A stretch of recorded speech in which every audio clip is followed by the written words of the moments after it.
Olá, tudo bem? Meu nome é Carlos Augusto Ferreira e hoje vamos falar um pouquinho sobre a nova era.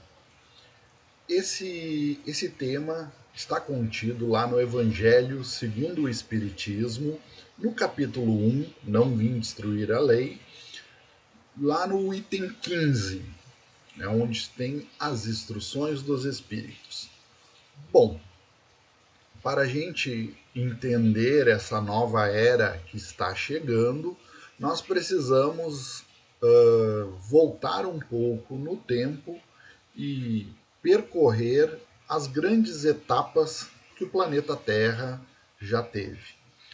O planeta Terra já passou por três grandes momentos, né? Três grandes marcos que são denominados ou são chamados de revelações. Três grandes revelações. Então vamos falar um pouco sobre cada uma delas para nós entendermos como vamos chegar nessa nova era. A primeira revelação é sobre Moisés, que nasceu aproximadamente a 1250 anos antes de Cristo, nasceu no Egito. Ele era de etnia semita, ou seja, descendente de Sem, e ele era da tribo de Levi. Tem alguns dados lá que diz que ele morreu aproximadamente com 120 anos. Bom, ele foi um dos mais importantes profetas, tanto do cristianismo quanto do judaísmo, e igualmente reconhecido pelo islamismo. Ele foi um líder religioso, ele foi um legislador, um profeta, a quem se atribuiu a autoria do Torá em partes. Bom, a grande revelação que Moisés trouxe, além de tirar o povo judeu do Egito, andar 40 anos no deserto e como legislador, trazer uma série de leis humanas, né? Leis que eram para conter aquele povo embrutecido, aquele povo que ainda era arraigado na violência, na materialidade. Ele também recebeu o que chamamos de decálogo. São 10 leis de origem divina, de origem espiritual. Né? Como grande médium que já era, ele recebeu isso através de um ato mediúnico, essas 10 grandes instruções. Que se trazemos isso para os dias atuais e retirarmos do texto a parte em que se precisava para o povo daquela época ter um pai forte, rígido e extremamente austero, né, onde se continha o povo através do medo, né, tu fazia contenção através do medo de um pai eh, punitivo. Tirando essa parte, nós vamos ver que os 10 mandamentos é uma linha de conduta, né, bem ligada à moral evangélica. Né? É uma linha de conduta que, se nós pudéssemos seguir ela até hoje, nós já estaríamos um passo evolutivo bem à frente. Então vamos só relembrar um pouco de quais são essas 10 leis. Tá? A primeira delas é amar a Deus sobre todas as coisas. Só aí nós já temos uma dificuldade, só aí nós já encontramos um empecilho. Nossa água frutificada. Por quê? Porque nós amamos a Deus até os dias de hoje quando Ele nos serve, quando é conveniente para nós. Se Deus nos contraria, se acontece alguma coisa que seja contrário ao meu interesse, eu já não acredito que Deus exista, né? Eu já não tenho mais tanta fé assim. Então a nossa fé está condicionada ainda ao que a gente recebe, a nossa visão materialista de mundo. Até os dias de hoje, imagine naquela época. Não tomar o santo nome de Deus em vão, né?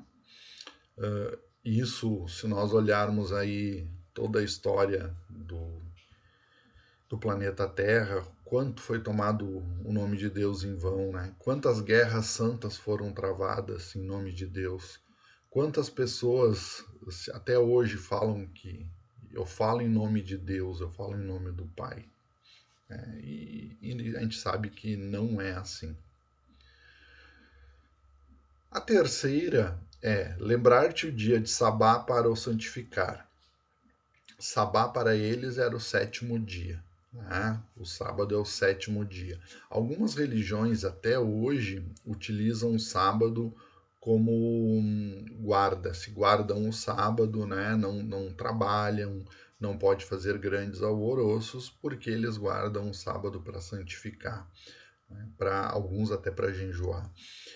Em linhas gerais, o catolicismo, por conveniência, não só o catolicismo, mas diversas religiões cristãs, por conveniência, adotou o domingo para santificar. O domingo é especial, geralmente tem mais missas, tem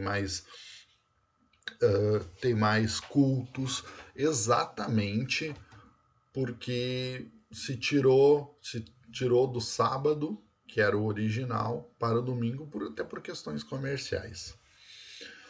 O quarto mandamento, honrar teu pai e tua mãe.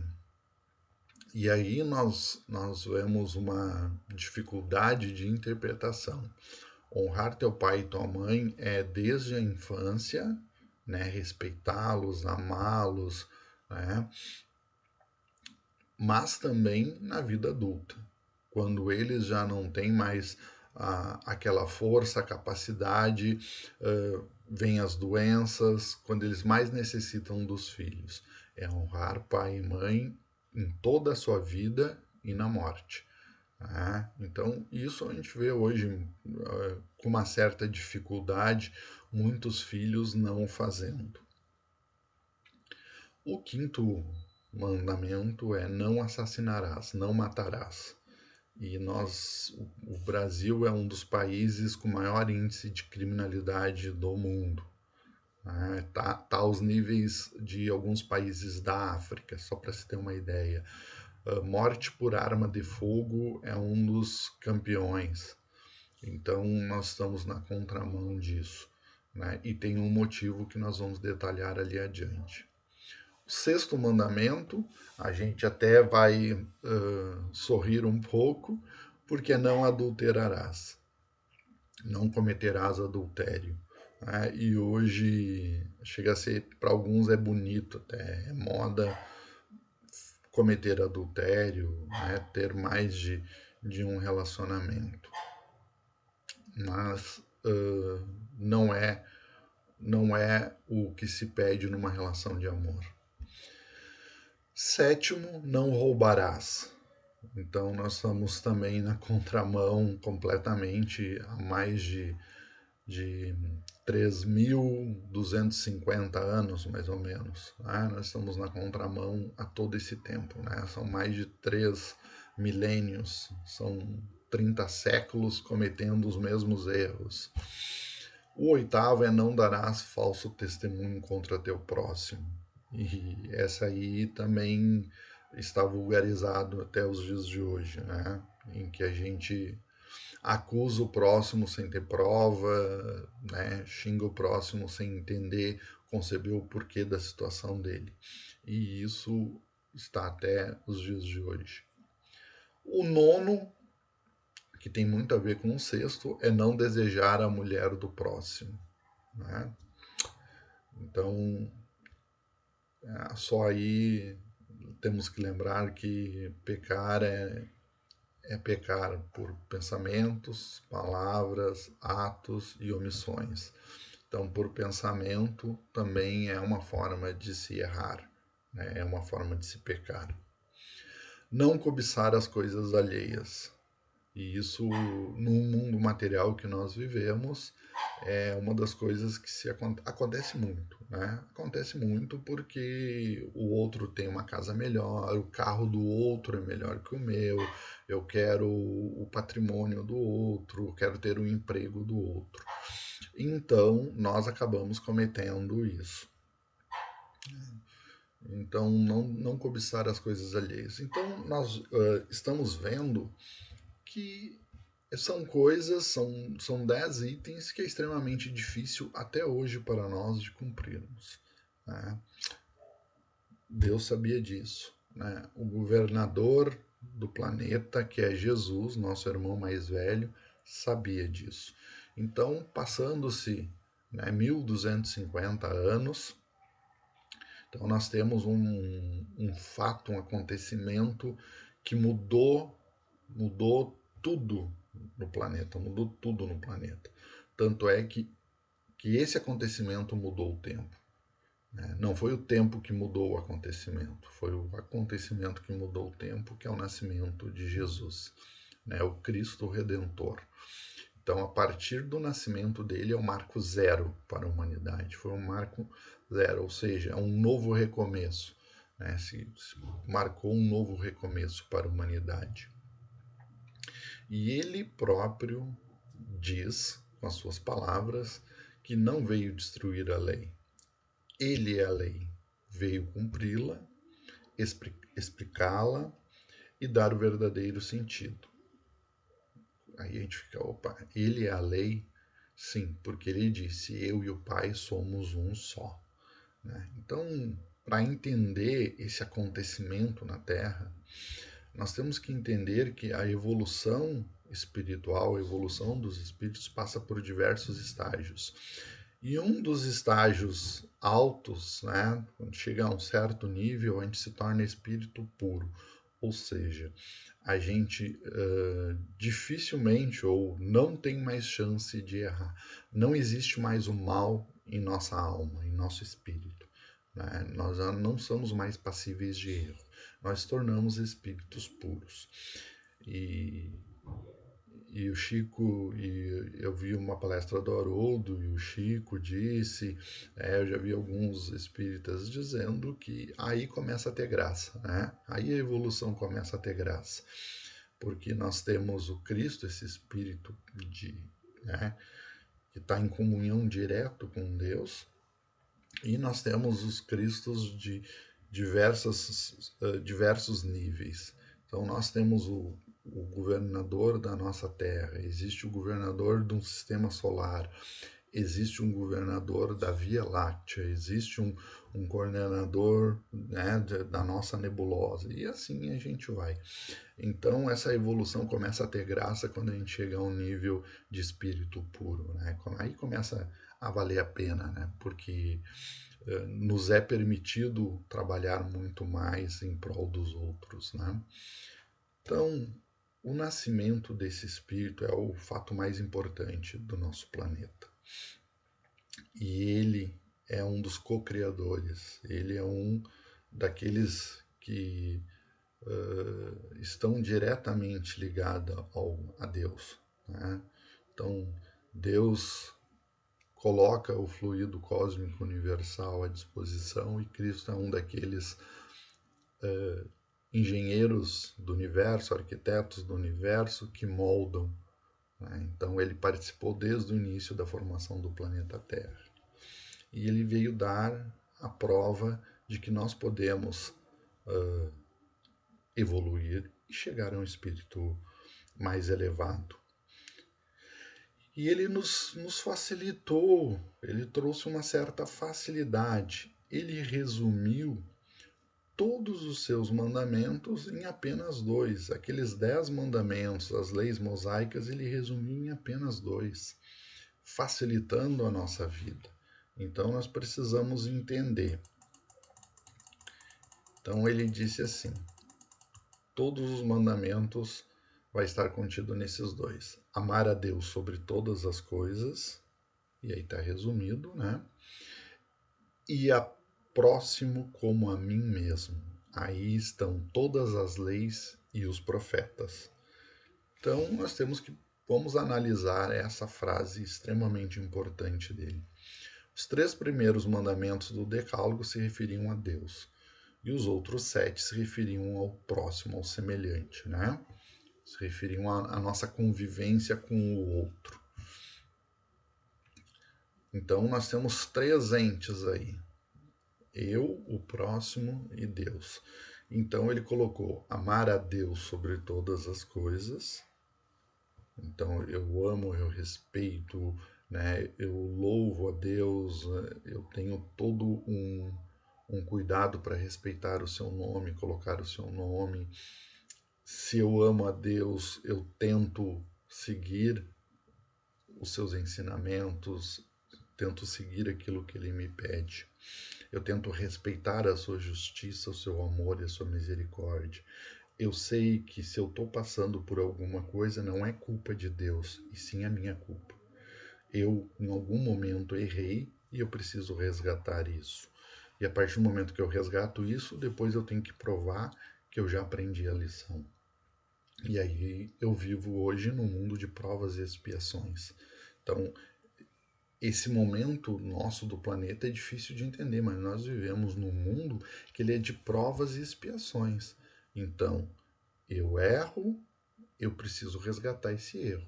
Eu preciso pedir perdão à pessoa, eu preciso me voltar a me relacionar com essa pessoa, ou seja, a lei do amor, eu preciso não só perdoar, como amar essa pessoa, e depois eu tenho que restituir o que eu estraguei. Então eu tenho que resgatar. Feito o resgate, feito a reconciliação com a pessoa, eu tenho que provar que eu já superei isso, né? Então eu passo por provas e expiações. Então não é culpa de Deus se eu tenho que passar algum mal. E Ele ainda me fornece as ferramentas para passar essas aflições, essas dores e esses sofrimentos. Ele ainda me ajuda para que eu possa passar por isso. E a outra relação é amar ao próximo como a mim mesmo. Então aqui a gente precisa traduzir. Eu tenho que me amar, eu tenho que me cuidar, eu tenho que cuidar da minha saúde, da minha alimentação, do meu corpo, da minha mente, eu tenho que me amar e da mesma forma eu amar o meu semelhante. Não fazer ao próximo, não fazer ao outro, ao meu semelhante, aquilo que eu gostaria que fizessem para mim. Mas vejam bem a sutileza da frase: amar ao próximo como a mim mesmo, ou seja, eu tenho que me amar, eu tenho que gostar de mim. Então, Jesus, cada frase dele é extremamente profundo. Quando ele fala assim, eu e o Pai somos um só, ou seja, ele está conectado direto a Deus, né? Ele é chamado aí pelos grandes estudiosos aí, André Luiz fala que existe um grupo de espíritos que é a diretoria de Deus, que estão diretamente trabalhando com Deus na criação. Existe outros textos que falam que existe uma ordem, um grupo de espíritos que estão muito acima dos outros, que são a diretoria de Deus. Então, assim, a gente tem vários relatos em livros espíritas que tratam desses seres extremamente iluminados. Né? Então, nós temos que entender que Jesus é um desses espíritos e ele esteve aqui bem próximo de nós. Né? Provavelmente conviveu com vários de nós e provavelmente alguns de nós o rejeitaram, outros entenderam, mas não conseguiram executar. Então, Cristo foi o iniciador da mais pura, mais sublime moral evangélico-cristã, que há de renovar o mundo, aproximar os homens e torná-los irmãos. Nós precisamos entender o seguinte: ele não veio para os ricos, ele não veio para os felizes, ele não veio para os saciados. Ele mesmo disse: eu vim para os sofredores, para os aflitos, para os doentes, para os pobres, para os humilhados. Então é isso que nós precisamos entender. O Cristo, ele está aqui governando a Terra, governando este planeta, para fazer a redenção desses espíritos, para fazer a transformação de almas. Ele não está aqui para sentar num trono de um país maravilhoso, onde tudo está bem, tudo está certo. Eu escutei de um psicólogo falando que existem países escandinavos onde não há problemas sociais, não há problemas econômicos, onde todos têm empregos, bons empregos, todos ganham salários que dá para viver muito bem, todas as crianças têm escolas maravilhosas, saúde de primeiro mundo. Então todos têm acesso a tudo, a boas viagens, a viajar, a conhecer o mundo, a uma qualidade de vida excepcional, né, perante o mundo. E perguntaram assim, mas não vai faltar emprego? Não, os meus netos já têm emprego garantido. Os meus netos têm escola garantida, faculdade, pós-graduação, mestrado, PhD, saúde garantida. O país vive numa capacidade econômica que para as próximas gerações já está garantido tudo isso. Sabe qual é o grande problema do país? A alta taxa de suicídio entre jovens e adolescentes. 30% da população adolescente comete suicídio. Então vejam bem, não adianta a gente achar que ter as coisas é o ideal, é o maravilhoso, eu sou abençoado por Deus por ter as coisas. Não, eu sou abençoado por Deus por ter a capacidade e a resiliência de suportar as provas. E Deus, Jesus, vem para a redenção dos sofredores. Então isso é extremamente importante entendermos. Bom, passa o Cristo por esse mundo, transformando ele, né, absurdamente, né, a grande personalidade do mundo é Cristo, mas ele vai embora, nós, espíritos aqui, acabamos esquecendo o seu evangelho, acabamos deturpando o seu evangelho, e o que acontece? Ele já tinha previsto isso. Então ele disse que ele iria enviar a terceira revelação, que é o Consolador prometido. Bom, como é que Cristo falou? O que Cristo disse para a gente chegar a essa conclusão? Ele disse o seguinte: se me amais, guardai os meus mandamentos, e eu rogarei ao meu Pai, lembrando que ele e Pai é um só, eu rogarei ao meu Pai, e ele vos enviará outro Consolador, a fim de que fique eternamente convosco, o Espírito de verdade, que o mundo não pode receber, porque não o vê e absolutamente não o conhece. Mas quanto a vós, conhecê-lo-ei, porque ficará convosco e estará em vós. Porém, o Consolador, que é o Santo Espírito, que meu Pai enviará em meu nome, vos ensinará todas as coisas e vos fará recordar de tudo que eu vos tenho dito. Isso está lá em Evangelho de João, capítulo 14, versículos de 15 a 26. Então a gente precisa entender este Consolador prometido, o advento do Espírito de verdade, né? O grande advento. E aí começa uma nova era. É aí que a gente trata da nova era. Aí começa uma nova era para a humanidade. Por quê? Na primeira revelação, em Moisés, nós temos uma noção de justiça. Com a segunda revelação, com Cristo, nós temos a grande noção da lei do amor. Então, a grande noção da lei do amor, que nenhuma justiça se faz sem a lei do amor presente. Vem a terceira revelação, que nos traz o quê? A ciência, o conhecimento, a inteligência. né? Então nós precisamos do conhecimento, precisamos da inteligência, precisamos entender a nossa fé, entender aquilo que nós acreditamos.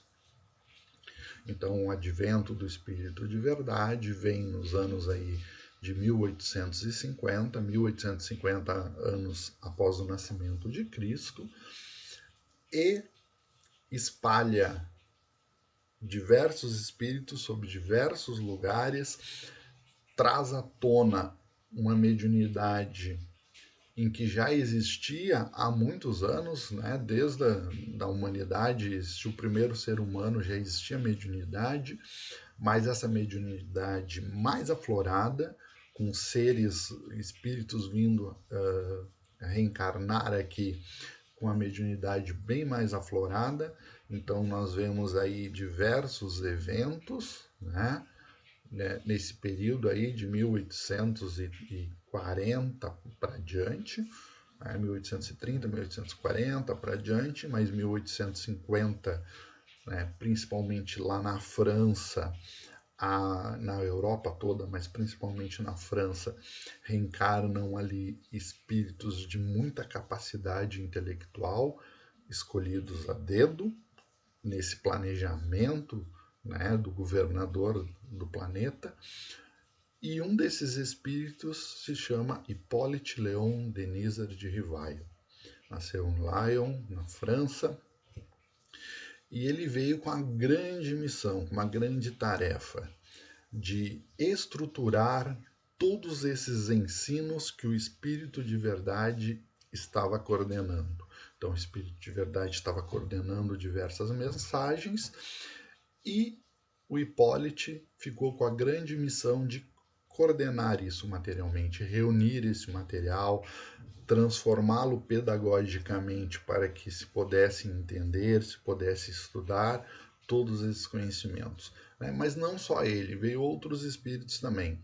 Se fala nos pilares da codificação espírita, está o espírito principal, né, da revelação das obras básicas, o Hippolyte Léon Denisard de Rivail, que passou a adotar o pseudônimo de Allan Kardec, que nós conhecemos, né, ouvimos bastante falar, mas junto com eles vem outros auxiliares, né, vem outros ajudá-lo nessa codificação. Vamos citar alguns deles. Leon Denis, né, traz diversas obras e estudos sobre a doutrina espírita, sobre vários assuntos da doutrina espírita. Nós temos Camille Flammarion, que era um astrônomo que adorava os planetas, os mundos, os astros, e ele fala sobre os diversos mundos habitados, né, e ele vem colaborar.